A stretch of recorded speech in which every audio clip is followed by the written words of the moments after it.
പുതിയൊരു വീഡിയോയിലേക്ക് എല്ലാ കൂട്ടുകാർക്കും ഒരിക്കൽ കൂടി സ്വാഗതം. ഇന്ന് ഞാൻ ഉണ്ടാക്കാൻ പോകുന്നത് ഫ്രൈഡ് റൈസ് ആണ്.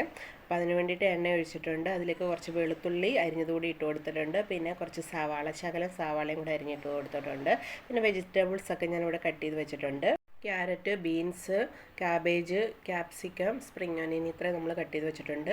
പിന്നെ നമ്മൾ ആദ്യം നമ്മുടെ ക്യാരറ്റും ബീൻസും കൂടി ഇട്ടൊന്ന് വഴറ്റിയെടുക്കുന്നുണ്ട്. അതിനല്ലേ വേവ് കൂടുതലുള്ളത്. അപ്പോൾ അതൊന്ന് വഴറ്റിയെടുത്ത് പിന്നെ കുറച്ച് പച്ചമുളക് ഇട്ട് കൊടുത്തിട്ടുണ്ട്. പിന്നെ ഉപ്പിട്ട് കൊടുത്തിട്ടുണ്ട്. അത് കഴിഞ്ഞ് നമ്മൾ ക്യാബേജ് ഇട്ട് കൊടുത്തായിരുന്നു. പിന്നെ ലാസ്റ്റ് നമ്മൾ ക്യാപ്സിക്കവും സ്പ്രിംഗ് ഓനിയനും കൂടി ഇട്ട് കൊടുത്തിട്ടുണ്ട്.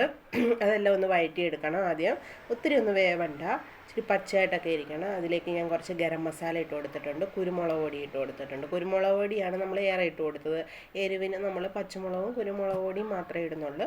പിന്നെ കുറച്ച് സോയാ സോസും കൂടെ ഒഴിച്ച് കൊടുത്തിട്ടുണ്ട്.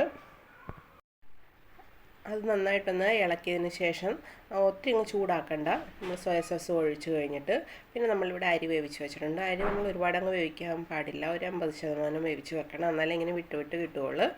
അരിയും കൂടെ റൈസും കൂടെ വേവിച്ചത് ഇട്ട് കൊടുത്തിട്ട് ഒന്ന് മിക്സ് ചെയ്തെടുക്കണം. കണ്ടോ, നന്നായിട്ട് വിട്ട് വന്നിട്ടുണ്ട്. ഇതിപ്പോൾ ഇങ്ങനെയാണ് ഇരിക്കേണ്ടത്. നമ്മൾ അരി വെന്ത് പോയി കഴിഞ്ഞാൽ കുഴഞ്ഞു പോകും. പിന്നെ ലാസ്റ്റ് കുറച്ച് സ്പ്രിംഗ് ഒനിയനും കൂടി ഇട്ട് കൊടുത്തിട്ടുണ്ട്. അതിങ്ങനെ പച്ചയ്ക്ക് കടിക്കുമ്പോൾ നല്ലൊരു ടേസ്റ്റ് കിട്ടും നമുക്ക്. അപ്പോൾ നന്നായിട്ട് ഇളക്കിയിട്ടുണ്ട്. അപ്പം നല്ല മണമൊക്കെ വരുന്നുണ്ട്. കഴിക്കാൻ നേരം ഞാൻ പിന്നെ ഇതിന് പ്രത്യേകിച്ച് കറികളൊന്നും ഉണ്ടാക്കിയില്ലായിരുന്നു. പിന്നെ ചെറിയൊരു സലാഡ് കൂടെ ഉണ്ടാക്കിയിട്ടുണ്ടായിരുന്നു, തൈരും കുക്കുംബറും ഒക്കെ ഇട്ടിട്ട്.